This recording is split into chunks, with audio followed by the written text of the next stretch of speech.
आप सबों का YouTube चैनल पर जीसीसी क्लास में हार्दिक स्वागत है। आज हम लोग 10वीं कक्षा के गणित विषय में प्रायिकता चैप्टर को पढ़ेंगे। इससे पिछले वीडियो में प्रायिकता चैप्टर का कुछ थ्योरी हम लोग पढ़े थे और उदाहरण के जरिए थ्योरी को समझने का प्रयास किए थे। आज पुनः कुछ थ्योरी को हम लोग बारीकी से समझेंगे और उस पर आधारित सवाल बनाना सीखेंगे। जब हम लोग थ्योरी को अच्छी तरह से समझ लेते हैं तो उस चैप्टर का सवाल बनाना बहुत आसान हो जाता है।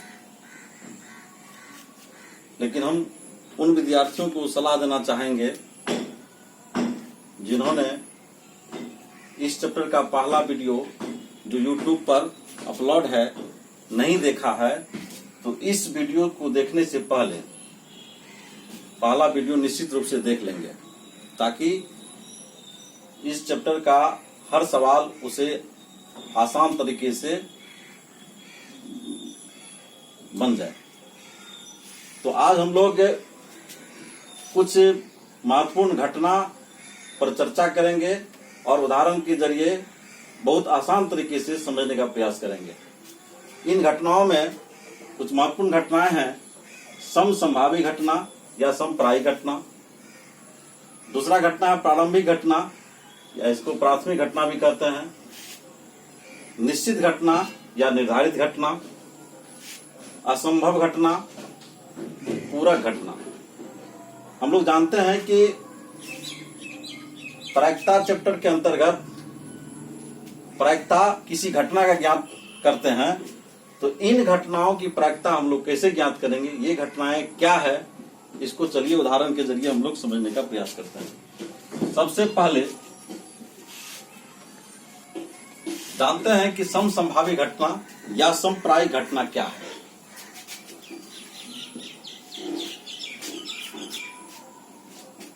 घटना घटित होती है तब जब हम लोग कोई प्रयोग करते हैं। तो जब एक सिक्का को छालते हैं तो एक सिक्का को छालना एक प्रयोग है और सिक्का पर चूंकि चित्त या पट होता है तो यह निश्चित है कि सिक्का को छालने पर चित्त ही आएगा या पट आएगा, इसके अलावे अन्य कुछ नहीं आएगा।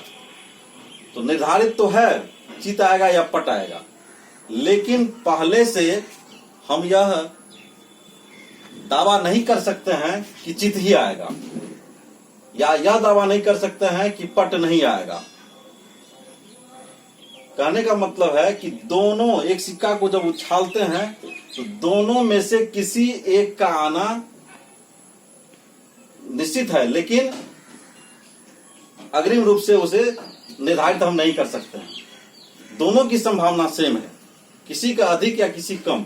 चित्त के आने की संभावना अधिक है या पट के आने की संभावना अधिक है, ऐसा नहीं है। जितनी संभावना चित्त के आने की है उतनी ही संभावना पट के आने की है।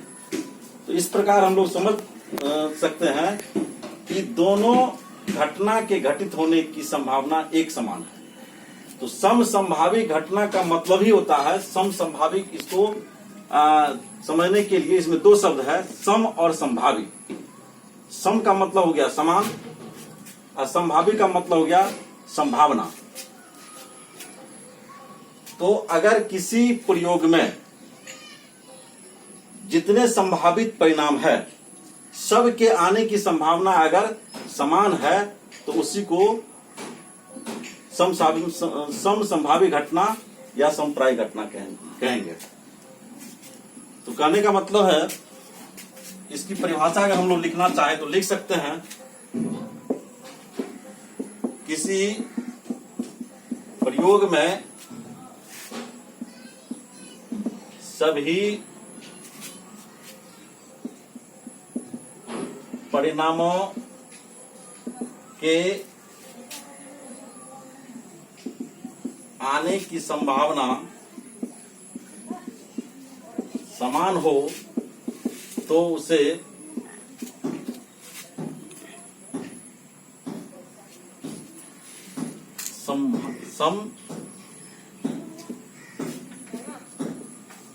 संभावित घटना या समप्रायिक घटना कहते हैं। एग्जाम्पल में एक सिक्का को एक बार उछालने पर चित्त का आना या पट का आना एक समसंभावी घटना है।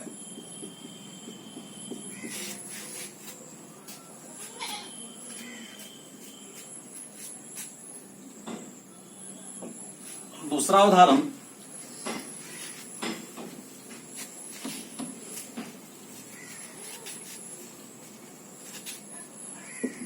है एक पासे को फेंकने पर एक या दो या तीन या चार या पांच या 6 का आना एक समसंभावी घटना है।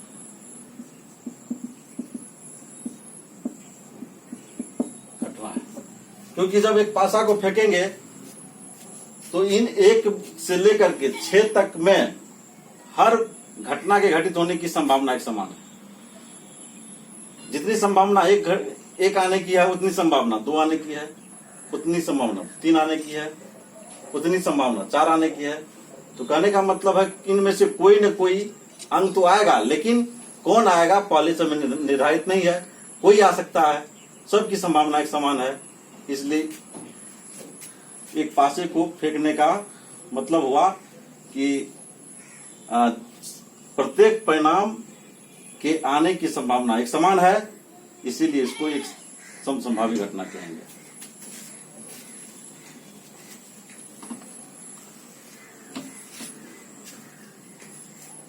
अब चलते हैं प्रारंभिक घटना। प्रारंभिक घटना या इसको प्राथमिक घटना भी कहते हैं।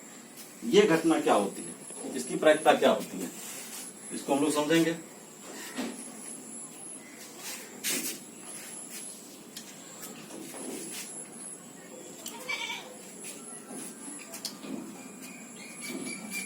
किसी प्रयोग में किसी घटना का परिणाम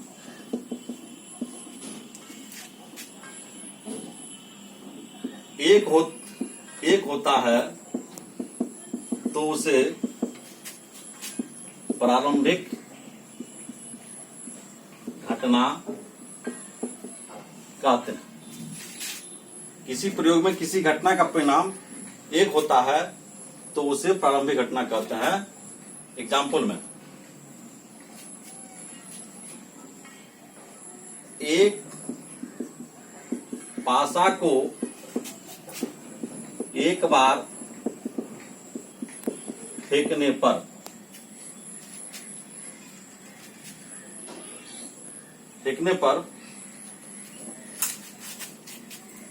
एक का आना,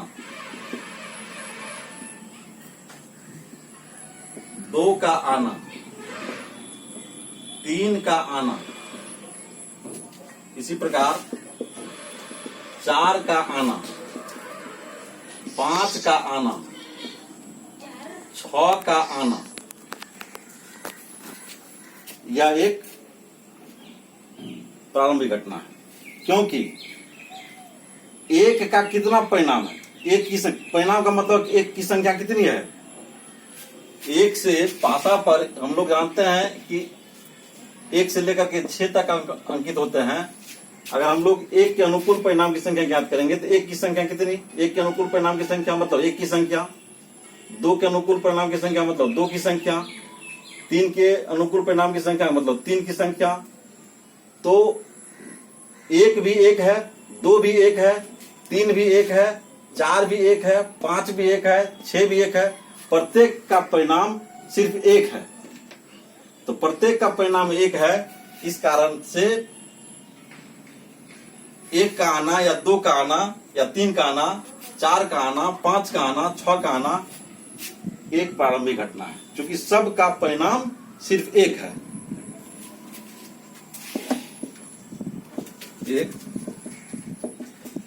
प्रारंभिक घटना है।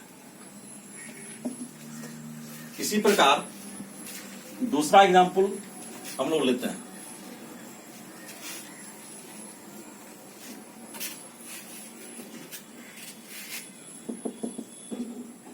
एक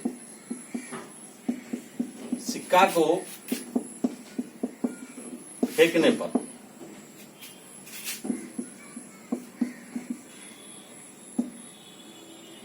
चित्त का आना या पट का आना एक प्राथमिक घटना है, क्योंकि चित्त की संख्या कितनी, सिर्फ 1, पट की संख्या कितनी, सिर्फ 1। तो चित्त का परिणाम सिर्फ 1 है, पट का परिणाम सिर्फ 1 है। इस कारण से एक सिक्का को उछालने पर चित्त का आना या पट का आना एक प्राथमिक घटना है। अब हम लोग क्या करेंगे, प्राथमिक घटना की प्रायिकता ज्ञात करेंगे और देखते हैं कि उसमें क्या विशेषता है।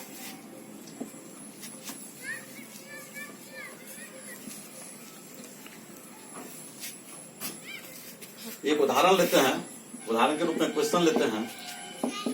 एक सिक्का को एक बार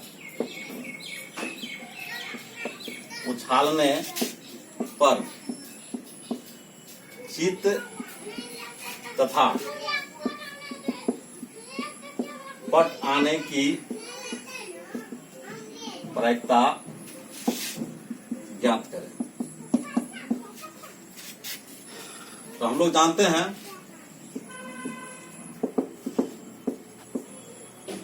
कुल संभव परिणामों की संख्या, कुल संभव परिणामों की संख्या बराबर 2। इसको नंबर ऑफ एस लिखेंगे। माना कि E1 बराबर चित्त आने की घटना, I2 बराबर पट आने की घटना। तो E1 नंबर ऑफ E1 यानी नंबर ऑफ E1 का मतलब हुआ E1 के अनुकूल परिणाम की संख्या। E1 के अनुकूल परिणाम की संख्या यानी चित्त की संख्या। चित्त की संख्या कितनी है, 1। नंबर ऑफ E2 बराबर पट की संख्या यानी E2 के अनुकूल परिणाम की संख्या कितनी है, 1। तो देखिए E1 की संख्या 1, E2 की संख्या 1। तो हमने अभी बतलाया कि जिस घटना की का परिणाम सिर्फ 1 उसे कहते हैं प्रारंभिक घटना। तो यहाँ चित्त का आना प्रारंभिक घटना हुआ, पट का आना क्या हुआ, प्रारंभिक घटना हुआ। अब इसकी प्रायिकता ज्ञात करते हैं।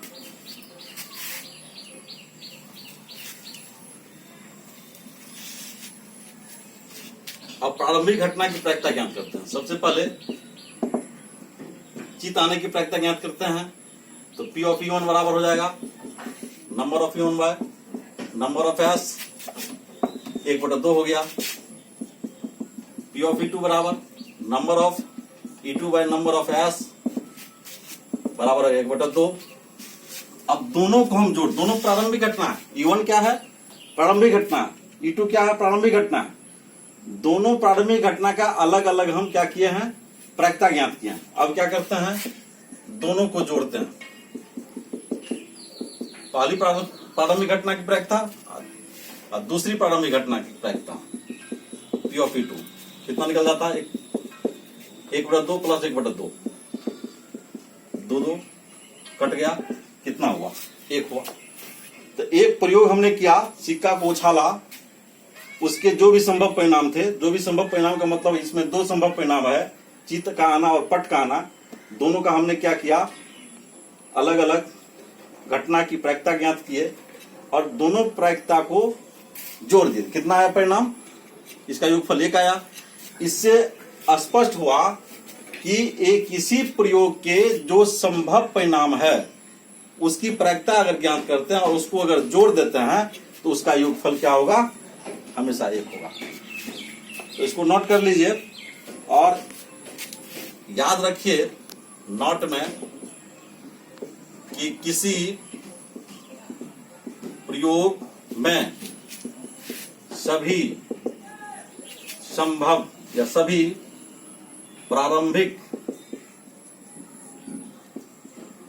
घटनाओं के प्रायिकता का योगफल हमेशा 1 होता है। यह ऑब्जेक्टिव टाइप क्वेश्चन में पूछा जाता है। किसी प्रयोग में सभी प्रारंभिक घटनाओं के प्रायिकता का योगफल कितना होता है? 1 होता है। ऑब्जेक्टिव टाइप क्वेश्चन में हम लोग एनसीईआरटी का जब सवाल बनाना शुरू करेंगे तो उसमें एक क्वेश्चन यह भी है कि किसी प्रयोग में सभी प्रारंभिक घटनाओं के प्रायिकता का योगफल कितना होता है? तो 1 होता है। चलिए हम लोग आगे चलते हैं अगली घटना पर।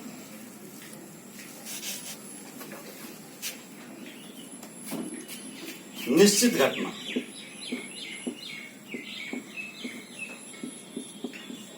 या इसको निर्धारित घटना भी कहते हैं। तो सबसे पहले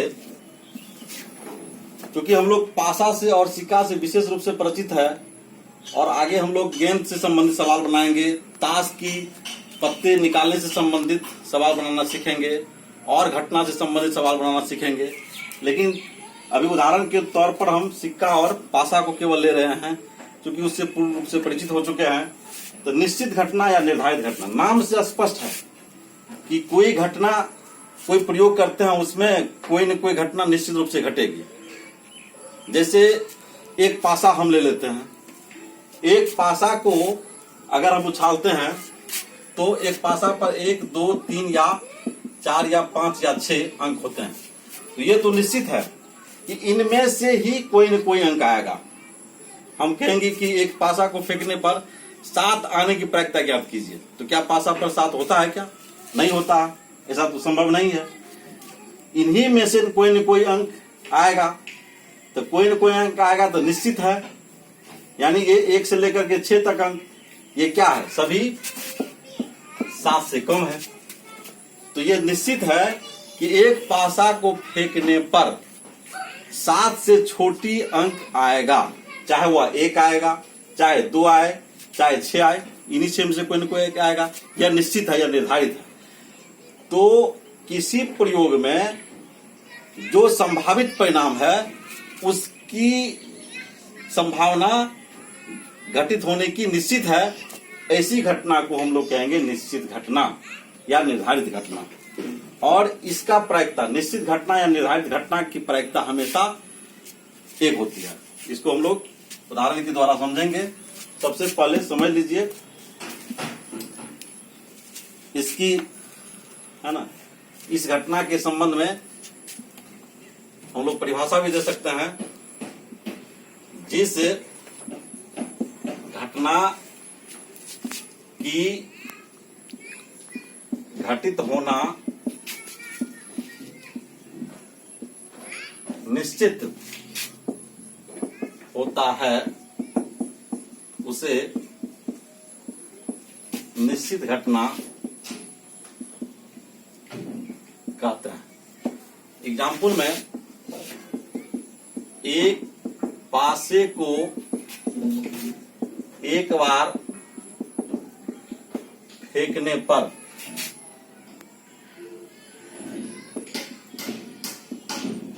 फेंकने पर सात से फेंकने पर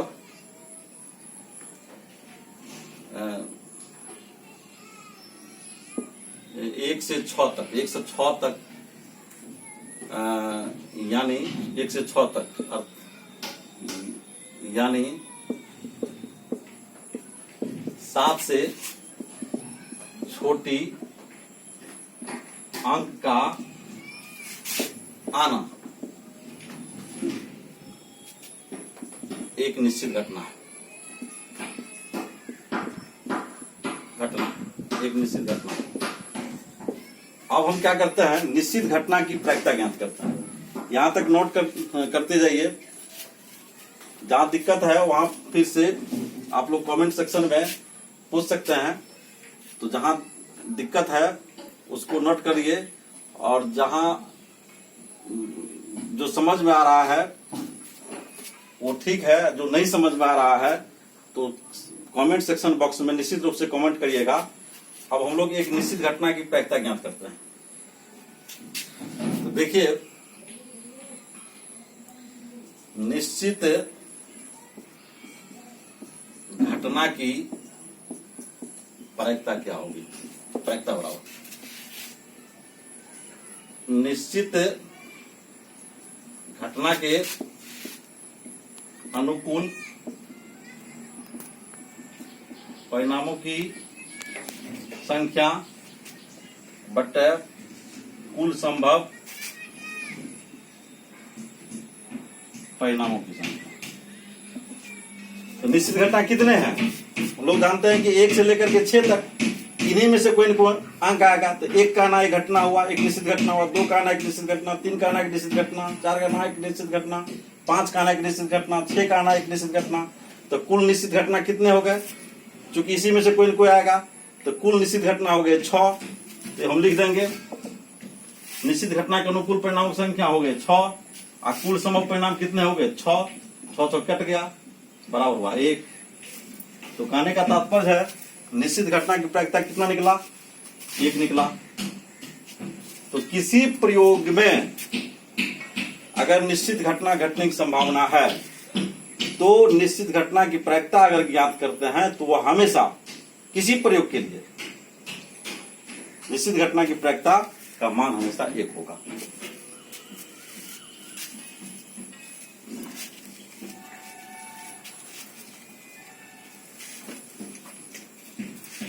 नोट में लिख लीजिए, घटना की प्रायिकता 1 होती है। अब हम लोग अगली घटना पे चलते हैं, असंभव घटना।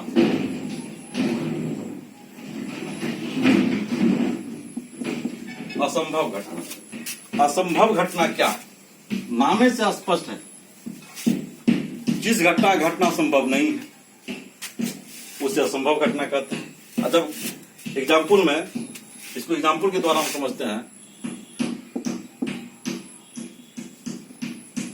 कि एक पासा को फेंकने पर 8 का आना, 8 का आना एक असंभव घटना है। एक असंभव घटना, असंभव घटना है।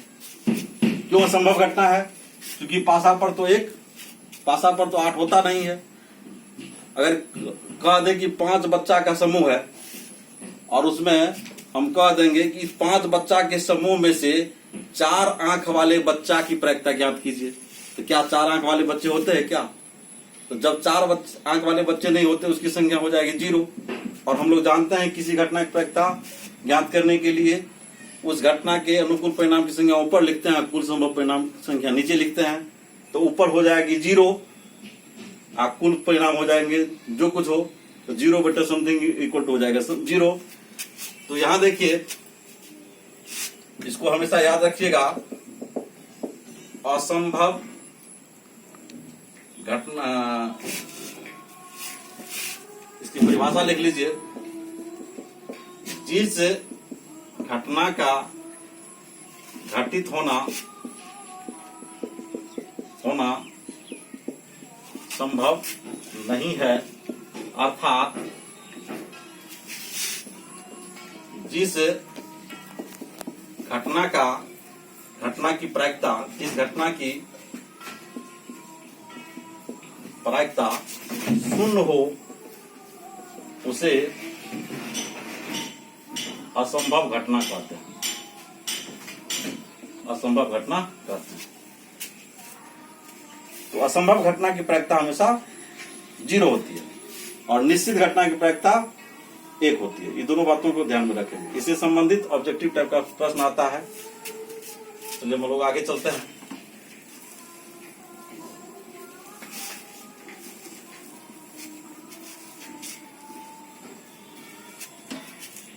एक है पूरक घटना। पूरक घटना क्या है? मान के चलिए कि 2 घटना है ए और बी। 2 घटना ए और बी इस प्रकार से है कि अगर ए घटता है तो बी नहीं घटेगा, ए घटेगा तो बी नहीं घटेगा। अगर बी घटता है तो ए नहीं घटित होगा। यानी ए और बी एक दूसरे के विपरीत घटना है।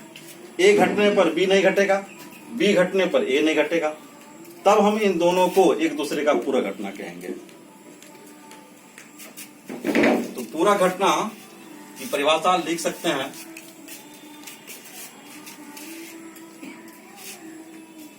यदि ये घटना ई तथा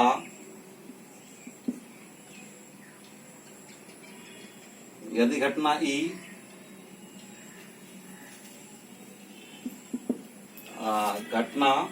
ई नहीं,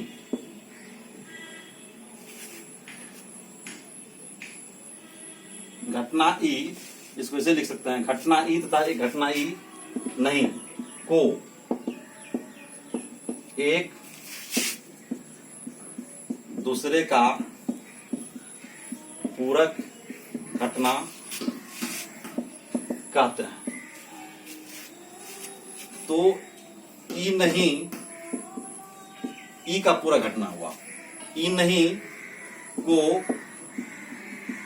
घटना ई का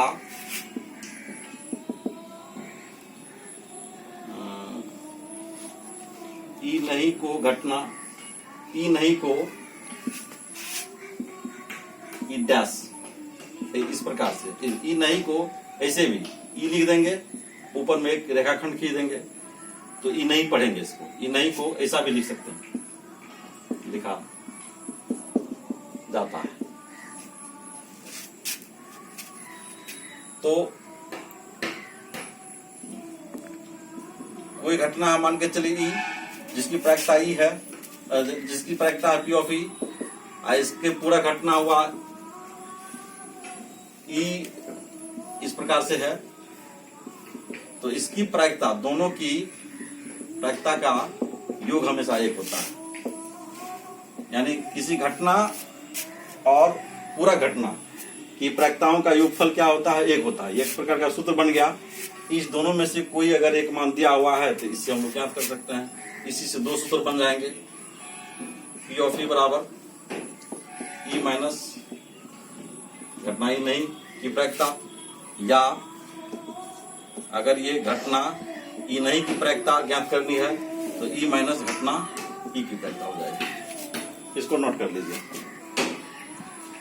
उदाहरण एक, इस पर एक सवाल हम लोग बनाते हैं।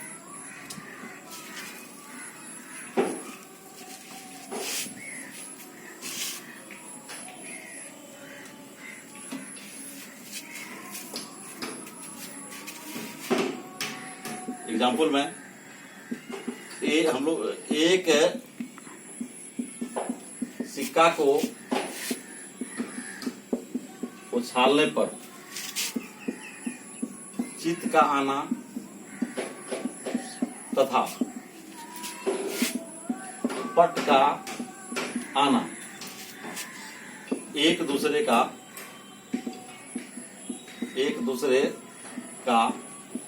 पूरक घटना है। क्योंकि हम लोग को पता है कि जब चित आएगा चिका को उछालेंगे, अगर चित आएगा तो पट नहीं आएगा, अब पट आएगा तो चित नहीं आएगा। तो ये एक दूसरे के विपरीत घटना हो गए, इस कारण से इसे पूरक घटना कहेंगे। इससे संबंधित एक सवाल बनाते हैं। यदि P ऑफ E कोई घटना है, इसका मान अगर 0.75 दिया हुआ हो तो P ऑफ T डैश का, यानी इसको पढ़ेंगे E का पूरा घटना की प्रायिकता, पूरा घटना की प्रायिकता, E के पूरा घटना की प्रायिकता। ये जो डैश है ऊपर में लिखा हुआ है, तो ये पूरक को दर्शाता है, या इसको ई नहीं कहेंगे। तो ई नहीं की प्रायिकता, इसको पढ़ेंगे ई नहीं की प्रायिकता या पूरक घटना ई की नहीं प्रायिकता, पूरक घटना ई की प्रायिकता। इसको पढ़ सकते हैं ई नहीं की प्रायिकता या पूरक घटना ई की प्रायिकता का मान ज्ञात करें। तो इसका हल हो जाएगा, देखिए P of E equal to 0.75, अब P ऑफ E नहीं बराबर निकालना है, तो इसके लिए सूत्र हो जाएगा P of 1 minus P of E, मान बैठा दीजिए 0.75, तो निकल जाएगा 0.25, जिसका उत्तर निकल गया। तो बहुत आसान है सवाल बनाना। चलिए हम लोग आगे चलते हैं।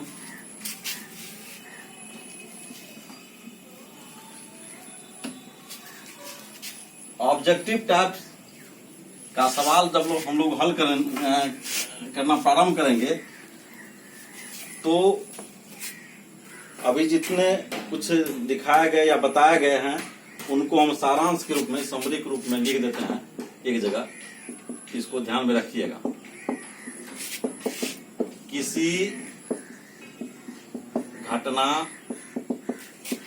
ई के लिए, यानी कोई घटना ई है तो उसकी प्रायिकता हम लोग क्या लिखेंगे, P ऑफ E। तो इसका जो मान होगा, किसी घटना की जो प्रायिकता होती है वह 1 हो सकती है या 1 से छोटी होगी, 0 हो सकती है प्रायिकता या 0 से बड़ी होगी। इसको भाषा के रूप में लिखेंगे तो हम लिख सकते हैं किसी घटना की प्रायिकता 0 या 0 से बड़ी तथा 1 या 1 से छोटी होगी, या दूसरे शब्दों में कह सकते हैं किसी घटना की प्रायिकता 0 से लेकर 1 तक होती है। दूसरा लिख सकते हैं निश्चित घटना की प्रायिकता 1 होती है। तीसरा लिख सकते हैं, ऑब्जेक्टिव टाइप का क्वेश्चन बनाने में मदद मिलेगी, इसको लिख लीजिए, असंभव घटना की प्रायिकता 0 होती है। चौथा लिख लीजिए, किसी प्रयोग के सभी प्रारंभिक घटनाओं की प्रायिकताओं का योगफल 1 होता है। चौथा लिख सकते हैं P of E plus P of E नहीं बराबर 1 होता है। इससे संबंधित सवाल हल हो जाएंगे।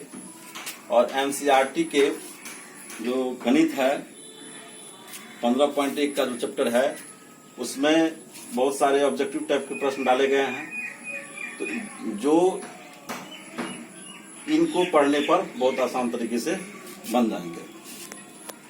तो फिर हम लोग सवाल बनाना सीखेंगे।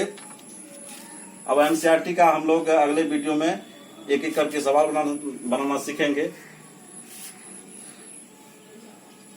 तो यहाँ तक किसी विद्यार्थी को समझने में कहीं अगर प्रॉब्लम हो रही हो